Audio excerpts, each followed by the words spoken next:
from an agent's perspective, why do you think agents have such a bad reputation, or have this kind of like they're seen as like the devil? You know, why is that? Because I don't see it from my day-to-day workings with agents. I don't really understand it. But maybe, like I say, I've got a better understanding of it than most. No, I think I did a post on this actually not long ago on my page. I think it comes down to regulation. You know, the UK isn't regulated like it is in the US, and the reality is anyone can open an agency, particularly with franchise options.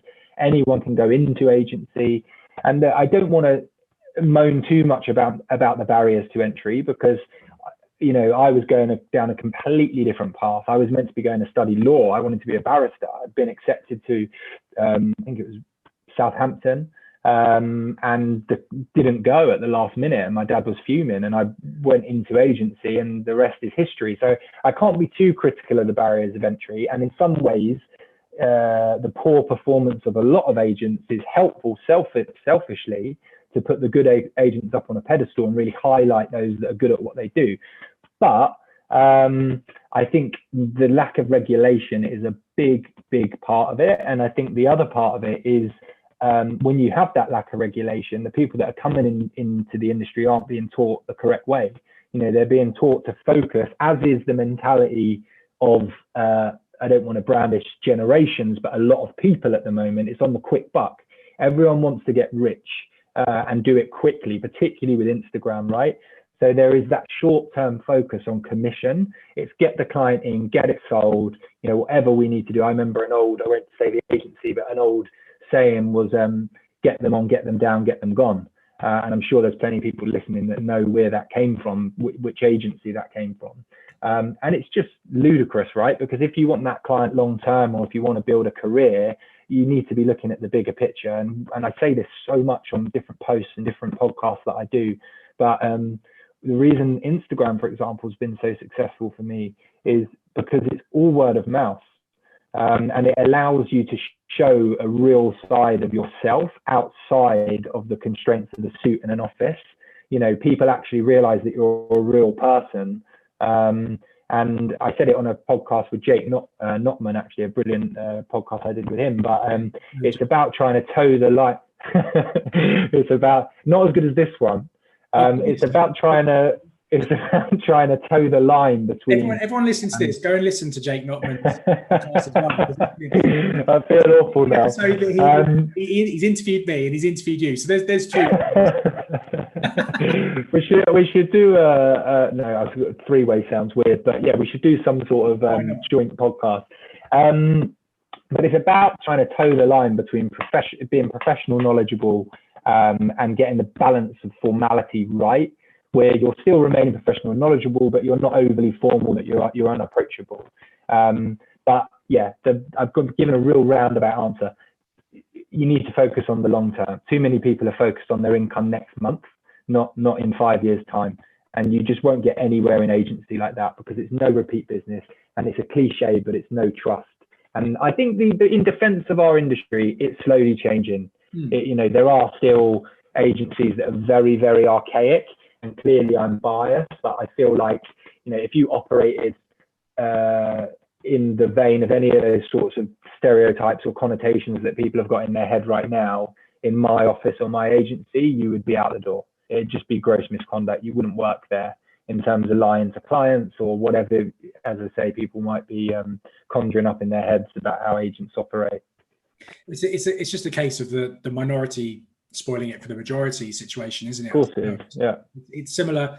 We've had this discussion off air, haven't we, about the difference between. It's funny how in the UK it's the agents that aren't regulated and don't necessarily and have that low barrier to entry. Whereas what I do, we have to pass 3 exams and all this kind of stuff. Whereas you flip it over and you look at the US, like you said, realtors over there are held in really high regard, and it's over there that are the bottom end of the spectrum. because there's no barrier to entry, and actually you could argue that most of them almost caused the last credit crunch to a roundabout way, and they have learned no lessons from it at all. Everyone will be happy to know. So if you watch The Big Short, you will see exactly what I mean by what a mortgage broker is like in America. Sorry to any mortgage brokers that are watching this, but you're all crap at your job. But it's that similar thing that I think is that, like I said, the minority is spoiling it for the majority. I'm the same with what I do. And I posted about this recently. People think to me, oh, if I get a client that comes to me and says, oh, Sam, I'm coming to you because I did have a broker, but they were crap. That doesn't make me happy, because I believe in an abundance mentality. I think there's enough business to go around. I want all of us to do well, and so it elevates our entire industry. And then when you broaden that, I'm just talking just in terms of mortgage advisors. When you broaden that, you then include agents, solicitors, lettings agents, property managers, everyone, surveyors, everyone that's involved in our transaction that we will do, from helping somebody purchase a property. I want everyone to do better, because then it just creates a better reputation for everyone. Yeah. I completely agree. And, there's also, that's lovely. And I agree with what you're saying, but there's also an element, if we're honest, of selfishness in that, in terms of our own reputation. When people ask, what's the top dinner party conversation, what do you do? If I'm honest, I hate saying I'm an estate agent, not because I don't love my job and I'm not proud of my job and my company and everything I do, I am. But no one introduces themselves saying, unless you're on a podcast, saying I'm an estate agent, and this is specifically what I do, and this is how great and successful I am. No one does that. You say that you're an estate agent. And unfortunately, the industry hasn't, though, as I said, it's changing, hasn't had the best rep. So for me, I agree completely. I'd love the industry to be regulated. I'd love it to have high barriers to entry. And, we can rectify the issues that could be created by lack of barriers, by higher barriers to entry, with apprenticeship schemes, with graduate schemes. I mean, I feel like I could talk for days about this, but the issues it would create could be solved, and the client at the end of the day would benefit, which is the most important thing. You're absolutely right. I mean, just on that point, try going to a dinner party and telling people you're a mortgage broker, then you'll see the drop in their eyes.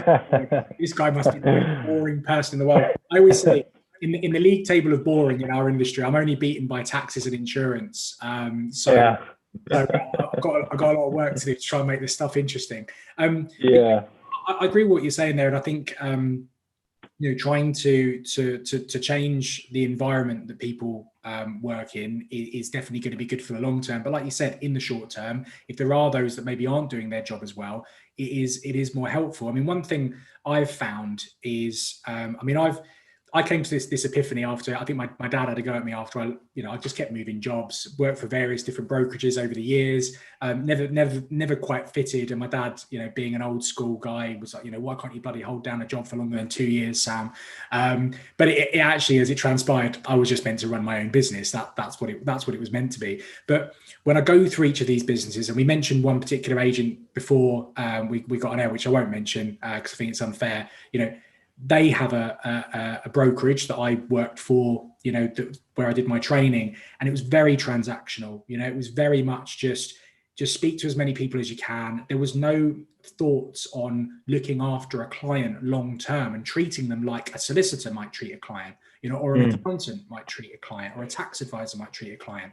And what I found is there are lots of companies that I worked for that have been exactly the same. And I just think, well, there must be a better way of doing that. And actually, I think most clients, all they want a lot of the time is for somebody to take the time to speak to them on the phone, usually at the moment, or sit down with them and have a coffee in normal time and talk about them, find out what they have to do and help them. And I think, the best agents that I have found that I've worked with over the years are those agents that take the time to invest in their potential clients and really understand what it is that they want to do and become an essential part of their team.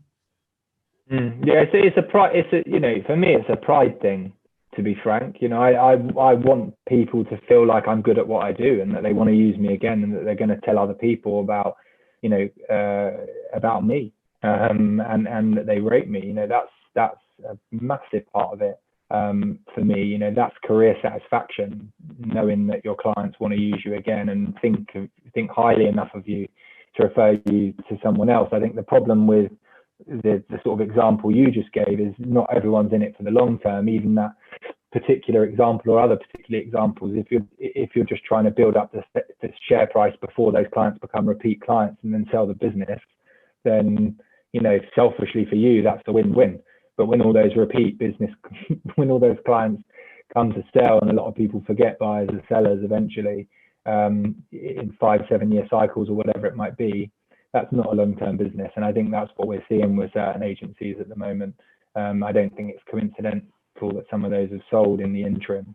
A very shrewd business move, but not the I guess ethical or moral way to work.